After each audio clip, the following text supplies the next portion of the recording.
Hi everyone, my name is Benjamin, and in this video we are going to cover some more advanced RPC features to get you started building on Solana.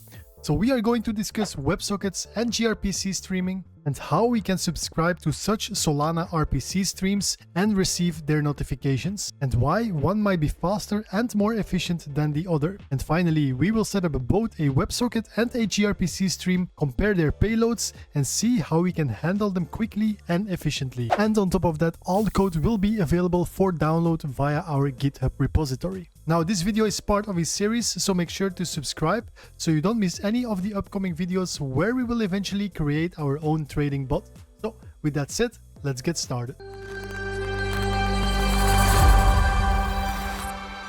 Now, before we dive into the code and set up our gRPC and WebSocket connections, I want to do a quick recap. Now, in the first video, we talked about Solana nodes.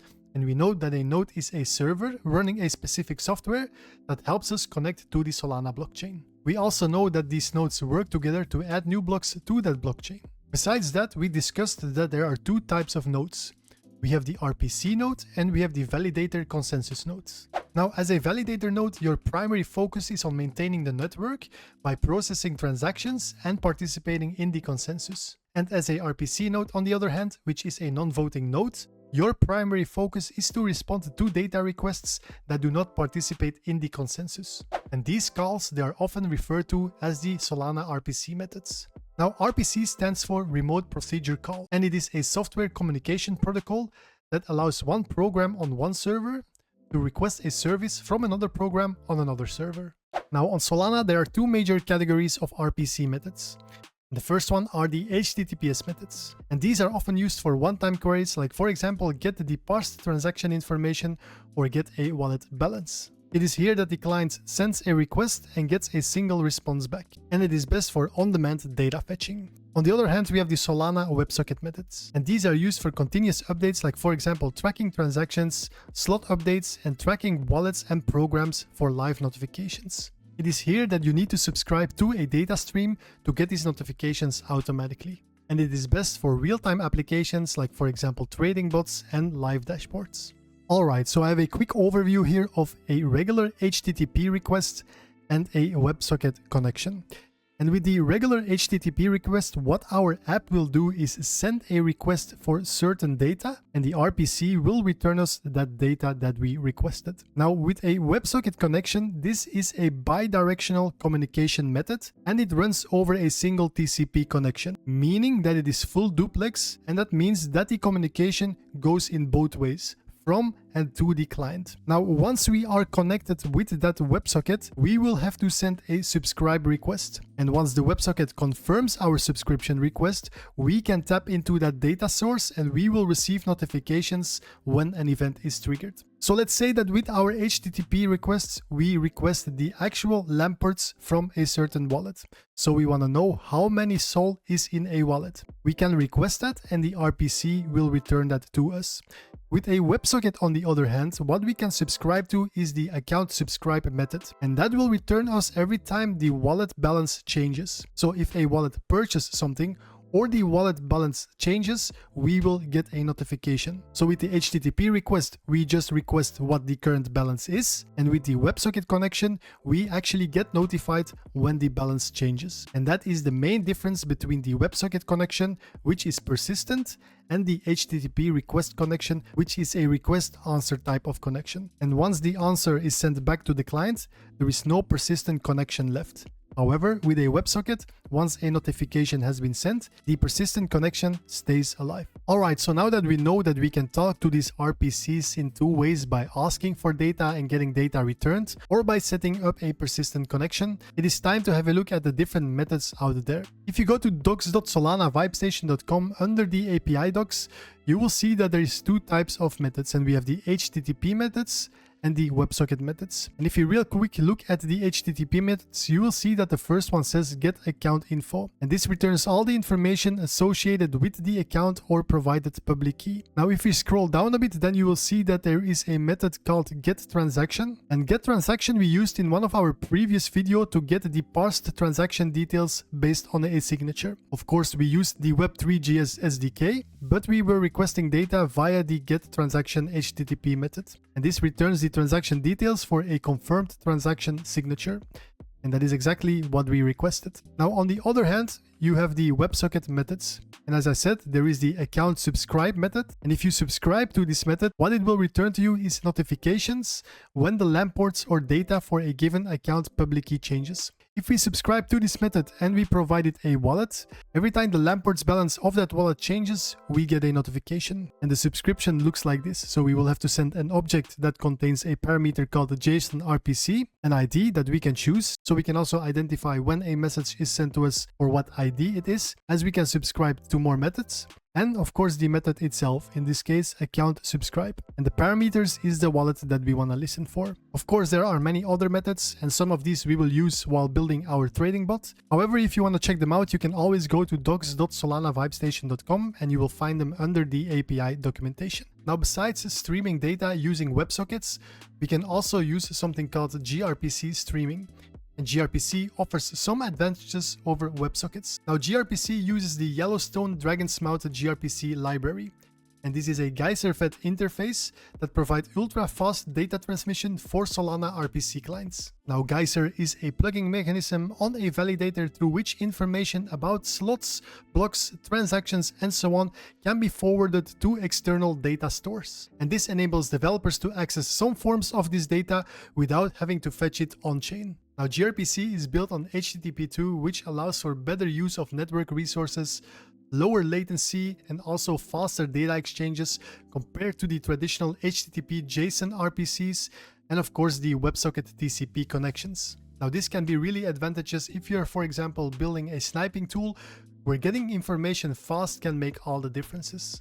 Now, in short, gRPC will provide you that data really fast and reliable, making sure that your bot can take action of this streamed data earlier. Now, not only is gRPC often faster than WebSockets, it also provides a much more efficient payload in my opinion. And that is why we are going to set up a gRPC and WebSocket connection, compare their payloads, and see how we can handle them quickly and efficiently, especially when we are going to listen for certain program notification updates. Now, if all of this sounds a lot, don't worry, we are going to jump straight into the code and make everything crystal clear. Alright, so the first implementation that we are going to look at is our WebSocket connection. And you can find all the logic for that in the index WebSocket TS file. Now we are going to subscribe to the log subscribe RPC method, and we can have a quick look at that method. Of course, this is a WebSocket method, and this method will return to us all the logs that mention any of the specified parameters within our subscription request. If we connect to our WebSocket, we will have to send a subscribe request, and we do that in this format, where we will mention the method, of course, which is log subscribe, and also anything that we want this log to mention. Now, for our use case, we will look for the pumpfund program ID. So we will receive logs that mention the pumpfund program ID. We can also set the commitment level to make sure that our logs satisfies this commitment level. Now, once subscribed successfully, we will receive this response, and this is a confirmation response. And when we know how that looks like, we can also handle that response and make sure that our subscription is confirmed successfully. Now, once we start receiving messages, they will come to us in this format, and they will hold a signature, of course, and also the logs. And within these logs, we are going to look for certain instructions. And for our use case, we are going to look for instructions that have to do with the token creation, meaning once a token is created within the pumpfund program, we are going to take that log and check the signature. And based on that signature, we can get the parsed transaction details and extract the mint. And then we will have the mint of that newly created token that we can swap or just inspect. Now, all the details for tracking this program you can find under config.ts. And here you will see that we have the pumpfund program ID and also the exact log that we will look for. So we are going to receive logs that have to do with this program ID. And then within these logs, we are going to look for this log that says program log instruction initialize mint 2. And then we know that this log has to do with the creation of a new token. And then we are going to further process that log. Now you can see that there is also an instruction value in hexadecimal format and a mint index. But these two we will use later on when we are looking at the gRPC. For now, we are only interested in the ID and the meta logs. Alright, so now that we know what method we will subscribe to and what data might return to us, I think it's the right time to look at our implementation and see how we can set up that WebSocket connection. Now again, the logic you can find under the index WebSocket TS file. And the first thing that we will do there is import, of course, all the libraries and packages that we will need. Next, we will initialize our .env config because we will store some environment variables within this env file. You can see we have the gRPC endpoint connection and its token there, but also the endpoint connections for both the staked and unstaked RPC and WebSocket connections. So what you can do is copy this file or rename it to .env and make sure that you add your API keys there if you're using the Solana VibeStation endpoints. Next, we will set some constants, for example, the WebSocket endpoints and the RPC endpoints, both from our environment file, and also the program ID and the program metalogs, which we can find in our config file. And we will also import the wrapped sol mint, which we will later need to extract our token mint. Next, if you scroll down, you will see that we will initialize the RPC connection first, and we will do that by providing it the RPC endpoint and also a commitment level. That function is declared here on top. And what it will do is try to set up a RPC connection using the connection function from the Solana Web3.js package. And if everything goes well, it will store that RPC connection into a variable called RPC connection. And if something goes wrong, it will throw an error. And why do we need that? We will need this RPC connection later on once we receive that log and we can take that signature. We will need to request the parse transaction details, and we will use our RPC connection for that. And to make sure that it is available once we end up at that stage, we already initialize it at the beginning when our script starts. Now, if everything goes well, then we will trigger the WSS function, and that function is declared here on top. Now, the first thing that we will do here is make sure that we have a WebSocket endpoint set, and if not, we will just output an error and return, which means we will do nothing. If everything is well, then we will continue and we will create a new WebSocket instance, and we do that by just providing our WebSocket URL, and then we will store that instance into a variable called wClient. And the next thing that we will do is create a constant called wRequest, and that will hold our subscription request. And that subscription request is returned via the function here on top called return subscribe request. And this will just return an object that represents our subscription request. And as you can see, as we looked at earlier, you will need to provide the method, which is the log subscribe, and of course the mentions, the program ID that we want to look for, and also the commitment level. Now this function will just return that object to us, and we will store that in the wRequest constant. The next thing that we will do is try to create our WebSocket listeners. And the first one that we will create is the message listener. So once a message comes through, then we will handle that message via the handle WebSocket data function. So the message comes through and we will parse that into this function, and we will look at that function in a minute. The next one that we will create is the open listener. So once our WebSocket connection opens, we want to subscribe, and we're doing that by using the send method on our wClient, and we will send it to the wRequest constant that we created here on top. And this was just the subscribe object that was returned, stored in this constant, and then we will use it here to send that subscribe request. Now, once this subscribe request has been sent, we will receive a confirmation. That confirmation also comes in the form of a message, and that confirmation we will also handle within this handle WebSocket data function. Besides that, we will listen for a close event, and once the close event is triggered, that means that our WebSocket is closing, and then we will try to restart it after 5 seconds. Now we will also listen for an error event, so if our WebSocket closes because of an error, then we will just output that error, but we will do nothing because it might need some manual intervention. And we will wrap this whole thing into a try-catch statement, so if something goes wrong, then we will also output that error, and we will close our WebSocket connection. Alright, so now that we have set up our WebSocket listeners, we can have a look at this handle WebSocket data function, because when a message comes through, we will parse that data into this function. Now this function is declared here on top, and we can have a look. So what we will do is take the data that has been sent, turn it into a string, and then parse it into a JSON object so that we can work with the object a bit better. And the next thing that we will do is check if this was actually a subscription confirmation or not. And we can do that by looking at this parse the data and see if the result is not undefined and if no error was returned. So if we look back at our Solana documentation, you can see that the response will look something like this. Result which is not undefined and no error is present. Because if we will look back at the actual example of a message, you will see that it also holds a result, but that is part of the parameters. So in this case, the confirmation holds the result within the root. So if that's the case, then we know that we received an actual confirmation. And if the message that was received is a confirmation, then we will just output that in our console log and return false, because we won't do anything else with that message. However, if the message that was received is not a confirmation, the first thing that we will need to do is make sure that this is a valid WebSocket message that was returned to us. And for that, we have a function that we can look at real quick. So this function is declared here, and what it will do, it will take that parsed data and it will just verify if some of these attributes are within that object, like the JSON RPC value, the method, and if the method is actually saying log notification, and if parsed data is present, and also if params is present in parsed data, and if the parsed data params is an actual object. And if you look at that real quick once again, you will see that the JSON RPC is present, that the method is logs notification, and that params is actually an object. And then if that is the case, if all these are true, then we know that we received a valid WebSocket message. And then we will also return true because all these conditions were satisfied. If you go back to our main function, then you will see that what we do here is get that result back, true or false. And if it is false, then we will also return false within this function and do nothing more. However, if it is true, then we will skip this entirely and we can move on. Now, the first thing that we will do is extract the logs and the signature. Just remember, if we look back at this response here, we will have the logs, which are present here, and the signature. And within these logs, we are going to look for these specific instructions. And the signature we will use later to get the parsed transaction details. So that's what we do here. We store the logs in the log messages constant and the signature in the signature constant. And then next we will check if the log messages that was received is an actual array, and also if the signature is present and not null. Next, we are going to check if these log messages that were returned actually include any of the instructions that we are looking for. Remember, the program meta logs, which are specified within our config file, hold this one instruction here.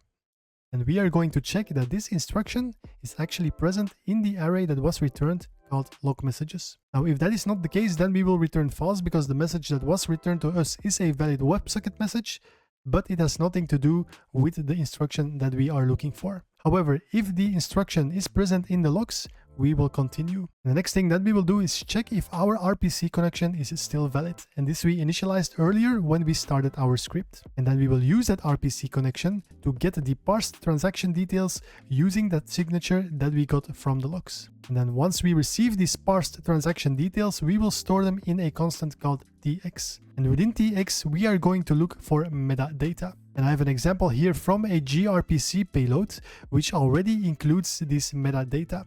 And of course, it's a bit of a spoiler, but I just want to show you how this meta looks like once we received that parsed transaction data. So meta will include things like fee, pre-balances, post-balances, inner instructions, log messages, but also the pre-token balances and the post-token balances. And these two arrays or objects within this object we are interested in. Now, if we go back to our function, what we want to know is if this meta is actually present within the parsed transaction details that we requested via our RPC connection. And if that's not the case, then we cannot really do much, and then we will return false. However, if the metadata is present within this tx constant, what we will do is extract the token balances.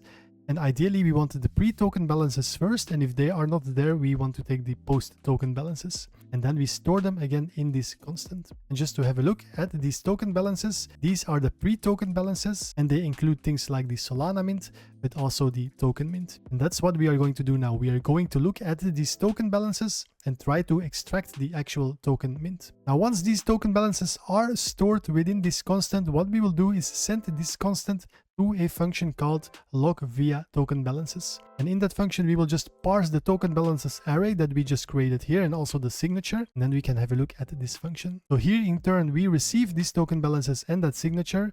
And of course, we check if the token balances that we received, if that array has a length of at least 1. And if that's not the case, that means that we received an empty array and then we also return false. However, if we received an array that holds some entries, what we will check first is how many entries there were. And if there are 2 entries, then we'll just continue.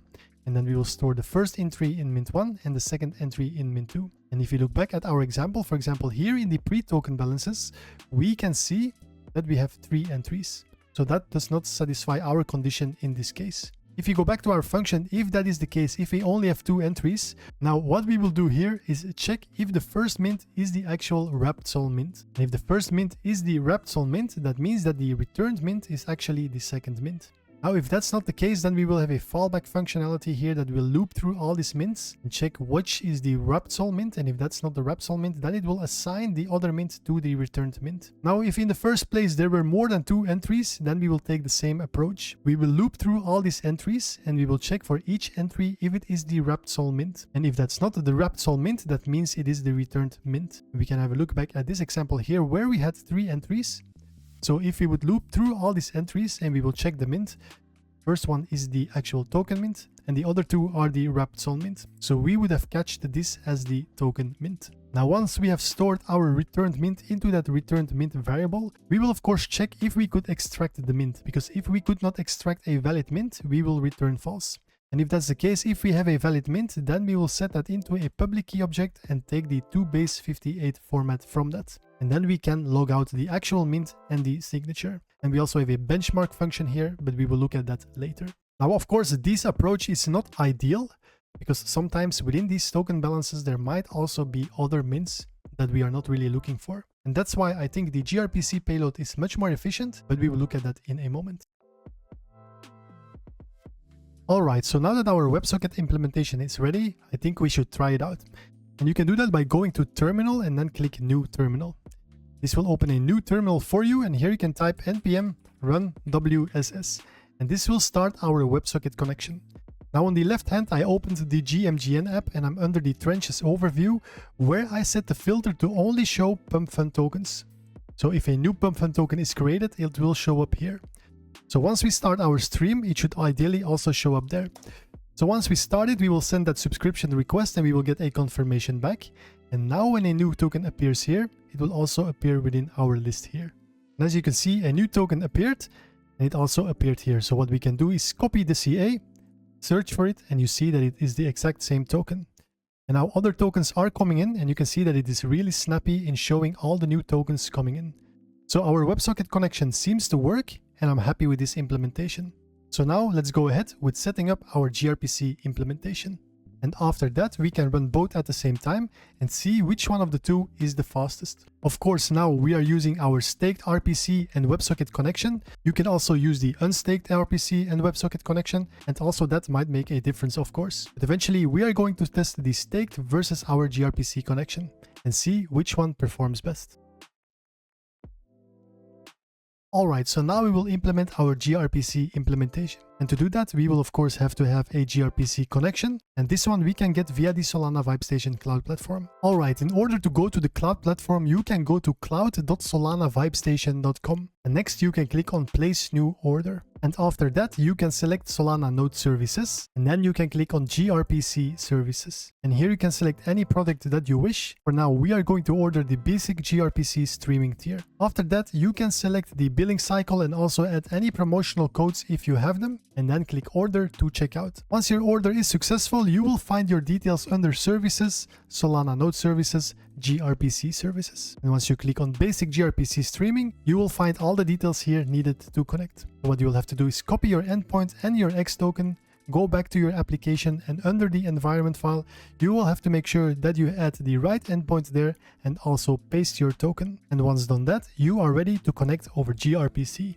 Alright, so now that we purchased our gRPC connection and we have access to a gRPC endpoint, we can have a look at our implementation. And you can find that logic under the index gRPC TS file. And again, first we will import all the libraries needed. And the next thing that we will do is, of course, again, import the .env config. And after that, we will set the constants. And this time we will use the gRPC endpoint. We will need our gRPC token and we will also get the commitment level. And we set that to confirmed. Now, commitment level this time comes with the Triton1 Yellowstone gRPC package. Next, we will take the same program ID and the same program metalogs because we are going to set up a stream for the exact same tokens, the newly created pump fund tokens. After that, we will also take the program instructions this time and again the wrapped sol mint. Now, if you scroll down, you will see that we start the gRPC function over here, and that function is declared here. And the first thing that we will do is check if we have a valid gRPC endpoint and gRPC token. And if that's not the case, then we will log an error and also return and do nothing. However, if we have a valid endpoint and token, we will create a new client instance. And client also comes with the Triton1 Yellowstone gRPC package. Here we will have to provide the gRPC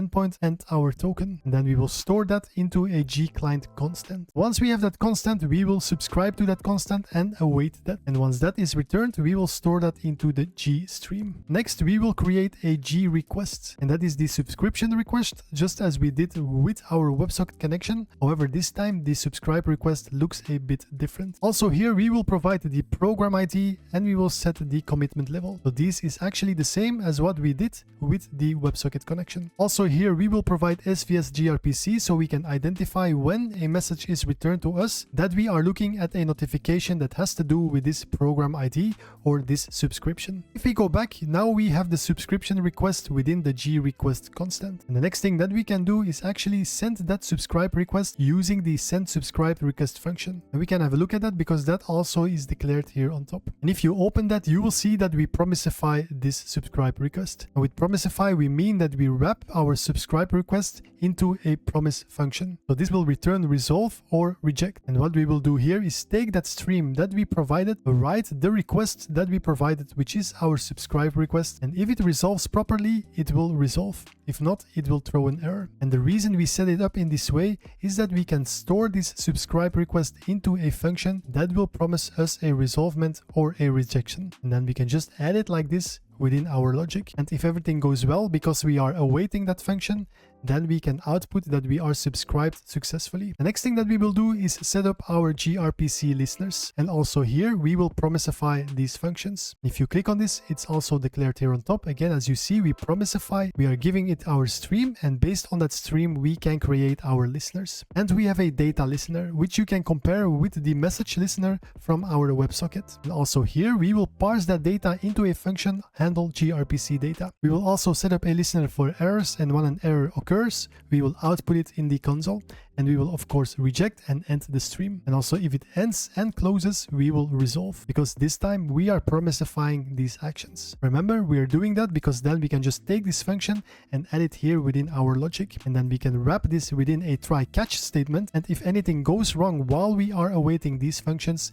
it will throw that error and we will catch it here and end our stream. So this is a really nice way of implementing and setting up that stream, subscribing to that stream, and also making sure that our listeners are set up properly. Alright, so now that we have configured our subscription and our listeners, we can have a look at that function that handles the data once it is returned to us. And that is declared here. It's called handle gRPC data. And of course, it receives the data that we parsed into it. And the data is of type subscribe update. Now, the first thing that we will also do here is check if we received a valid gRPC message, just as what we did with our WebSocket. And also for that, we have a separate function, and that function is declared here. And what that will do, just as what we did before with our WebSocket, is inspect that data that was given to it and see if certain values are represented within that object. Here we are, for example, going to see if we have a transaction within data. We can have a look at an example. So here you can see the data returned by a gRPC. It holds transaction, so that should be correct. We will also check if the data transaction object is an actual object. And if we look at that data transaction, this is an actual object. Next, we will see if the data transaction object is not null. And in this case, you can see that it is not null because it holds another object transaction. Then within that, we will also check if slot and transaction are there. Again, first of all, transaction is there. And within that, we can also see that the slot is available here. Next, we will also check if the data filters include SVS gRPC. Because remember, when we subscribed, in our subscription request, we provided SVS gRPC here. And then when a payload is returned to us, it will have a filter mentioning that subscription, SVS gRPC. And that is also what we are checking here. Now, if all these conditions are met, this function will return true to us. And once this returns true, we can continue. If this returns false, we will return and we will stop. We will do nothing at all. Once we are okay and we know that we have a valid gRPC message, we will extract some data. We want the transaction, the message, the metadata, the instructions, and the log messages. So we can have a look at that. So the transaction we can find under data, transactions, transactions. And if we look here, we find the data, transaction, transaction. So this is the actual transaction that we're looking for. Now, within this transaction, we are looking for transaction message. And you can see here, within this transaction, we are looking for transaction. And then we can find the message here. This is the message that we are looking for here. Then next, we are looking for the meta, and the meta we can find under transaction meta. So if we go back, transaction, we can see here we have meta. And this is the metadata that we are looking for. It's similar to what we received when we were looking at the WebSocket and we were getting the parsed transaction details. So the metadata we will store in the meta constant. After that, we will look for instructions, and the instructions are based within the message instructions. And here under message, we can find the instructions. So these are the instructions that we are looking for, and these we will store in instructions. And last, we will look for the log messages, which we can also find in meta. So if we look at meta, once again, under meta, we will also find these log messages. And these log messages, you can compare them to the log messages that we received from the log subscribe method. So this is an object that is returned to us by a gRPC, and you can already see that it includes much more information than the payload received from the log subscribe method. When we have all these parameters set, we can continue. And the first thing that we will do is, of course, check if all the ones that we extracted hold some data.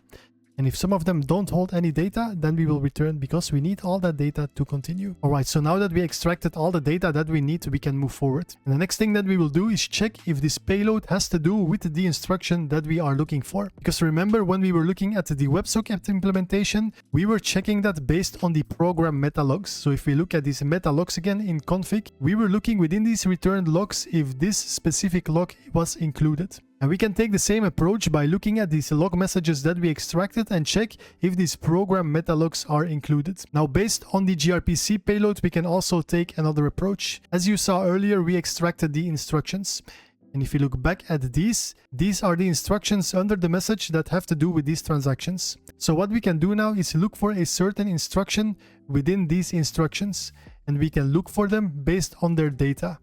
And of course, as you remembered, within our config, we also have this instruction here in hexadecimal. Now, how can you find this? You can look at an existing transaction. For example, one of the ones that we fetched while looking at the WebSocket. And here you can see that it has the instruction create pump fun.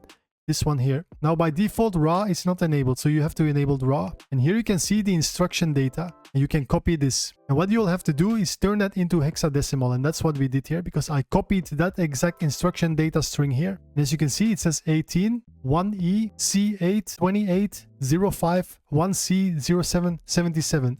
That's what we actually do here. We turn that into a hexadecimal string. And then we can take this hexadecimal string and we can compare it to the instructions that have been returned to us. And for that, we have an additional function. So if we look at that function, what we want here, we want the transaction.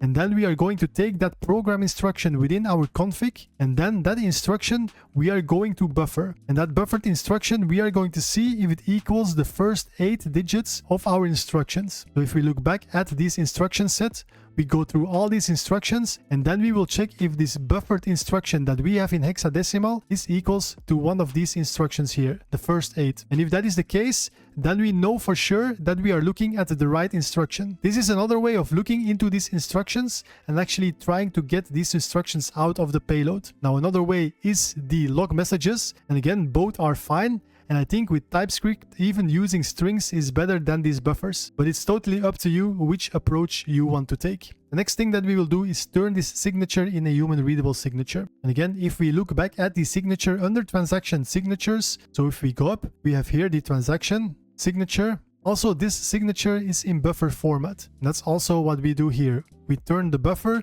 into a base 58 encoded format. And then we store that into HR signature or human readable signature. Alright, so now we know that we are looking at a payload that has to do with the instruction that we are looking for, the creation of a new token. We also have the signature, and the next thing that we need to do is extract the actual token mint. Now we can take the same approach as what we did with WebSocket, because also this returns us the token balances. And again, if we look at meta token balances, it would also be within the payload from the gRPC. Again, here, meta, we have pre-token balances and post-token balances. So we can take the same approach to fetch the mint. However, with gRPC, we can take another approach as well. What we can do is look at the instructions and the account keys. And for that, we have another function called log via account keys. Alright, so let's have a look at this function. And if we open that, the first thing that we will do is try to extract that matching instruction once again. And we will use the same logic as before using the match gRPC creation data, where we will look at the program instruction and then look at the buffered instruction and check if the first 8 digits are equal. default? And if so, we know that we have a matching instruction, and then we can store that within a constant and actually verify if that matching instruction holds some data or not, because it is important that we have a matching instruction. Now, the next thing that we will take are the account keys, and the account keys you can find under message account keys. And these are all the account keys used within this transaction. And if you then go back, you will see that this is the exact same representation, but in buffer format. Now, what we need to do is try to figure out where our mint is presented, because now we can see all the buffers here, but we don't really know what the actual token mint is. Now, to find out that token mint, we need to look at the matching instruction, because the matching instruction also holds accounts. To show you better what I mean, we can look at an actual transaction. So this is one of the transactions that we looked at before, and we were looking at the actual pump fund create. Remember, we turned the raw on, and here we had the instruction data, but we also have the input accounts. These are triggered in a certain order, and here you can see that the mint is number 1. So if we now go back to our matching instruction under the accounts, you will see that the mint was number 1, and number 1 represents number 1 here as well. But this can be any number. This can be 2, 3, 23, 24, it doesn't matter. In this case, it is number 1, so we need to look at the first record within our account keys. And our account keys look like this, and the first record in this case is this. So this is the representation of our token mint. Now, what we did here is look up what the actual mint location was. And then we stored that mint location within our config file. Here we set it to mint index, and you will have to look that up for every program that you want to track. For example, if you would look at the Radium program, where we look for migrations from, for example, Radium Launchpad, for this instruction, the mint index could be, or is 23 actually. Now for pump.fun, it is 1. That's why we have it stored here within our config to make our life a bit easier. That's also why when we are looking at the account keys, we can just import that config program mint index here, and then our public key will automatically be turned into a public key object, and we take the base 58 format from that and store it into mint, and then again we can output it here as well. So this is one way to fetch the mints from this payload, and again we looked at another way earlier when we were looking at the WebSocket method via the token balances, and also here we can take that approach, but I wanted to show another way of doing this when you have access to the gRPC payload. So it's up to you which approach you want to take, and also here you can choose which approach you want to take, looking at the log messages or the instructions. Both are fine. Now, the main difference between the payloads is that in the WebSocket, you will receive a signature and the account logs. And based on these account logs, you can decide if it is an instruction that you're looking for. However, that payload does not contain more than just the logs and the signature. So we will have to use our RPC connection to get the parsed transaction details to get out the token mint. And as you can see, within the payload of the gRPC, we have much more information. So we can save that additional call that we need to do with our RPC to get these parsed transaction details, because they are part of the payload of our gRPC. So also there, we will win some time. And besides winning some time there, we also have different approaches in extracting the actual mints and also the actual instructions from the payload. So it's totally up to you, but you can see that the payload returned by the gRPC is much more useful and provides us much more ways to extract the data from. Again, now we're working with the data that we are extracting, but as you can see, I provided these examples here that you can use to look through to. There is much more data in these payloads that you can use for other use cases. Alright, so now with our gRPC implementation ready, we can do the same test. On the left side, I have the GMGN app open here, looking again at trenches and looking at new tokens created on PumpFun. So if we open our terminal once again and we type npm run gRPC this time, that will start our gRPC. Also do the subscription, we will get the subscription confirmation back. And once a new token appears here, also that token will be displayed here. As you can see, also for the gRPC implementation, the tokens that appear here in GMGN are appearing here within our stream. And already here you can see a difference, that the tokens appear here faster than they do within GMGN. While we were looking at the WebSocket implementation, they appeared first in GMGN and then within our stream. So this is a noticeable difference, but again, we are going to compare our gRPC and WebSocket implementation side by side and see which provides us the fastest results, because we will have a benchmark functionality that we can use to track these details and get us a nice report back.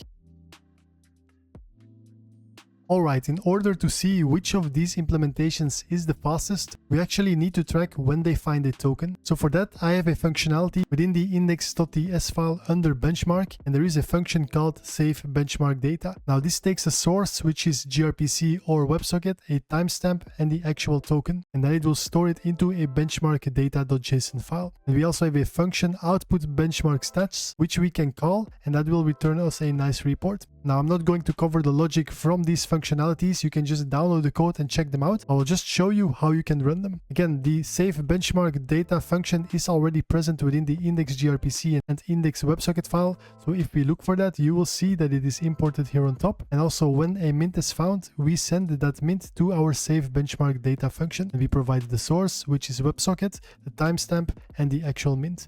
And we do the same for our gRPC implementation. As you can see, once the mint is found, we send it to our function, providing the source, gRPC, the timestamp, and the mint. Within our package.json, we have a benchmark script that we can run. And if you type npm run, it will run this script under benchmark output.ts. And that script you can find here. And what that will do is just trigger the output benchmark stats. And that function, again, is declared here. And that will provide us a nice report based on the stats within this JSON file here. Now what we can do is start two terminals side by side. In the first one we start the WebSocket, and in the second one we start the gRPC. And both of these will now subscribe, get their confirmations, and listen for the new token creations. And then they will store it in the JSON file. Now we will let this run for a minute, and then after that we can get the report and see which of them both is actually the fastest. Alright, so after letting both implementations run for some time, I stopped both streams and I cleared the terminals to actually get our report, and that we can get by typing npm run benchmark. And that will return the report for this session. And we can see that we got 66 tokens in. 66 were by gRPC and 60 were by our WebSocket. Now completed pairs was 60, which means 60 times they were reported both by gRPC and WebSocket, and 6 times they were only reported by our gRPC. We can see that 59 times our gRPC was faster, which means that 98% of the time it is faster over WebSocket. And the average time faster is 368 milliseconds. Now the maximum time faster was 879 milliseconds and the minimum time faster was 146 milliseconds. And this test ran for about 25 minutes. Alright, so now that we compared both of our implementations, we noticed that gRPC is often faster, and we can say with certainty that gRPC has some advantages over our WebSocket connections. Now in the next video we are going to implement the streaming services into our bot, and we are going to try to swap tokens that are being migrated from Radium Launchpad. And then we are going to sell them automatically if some conditions are met. So if you like this video and you want to see how we will implement that within our bot and turn it into an actual trading bot, like the video, subscribe to the channel, and I'll hope to see you in the next one.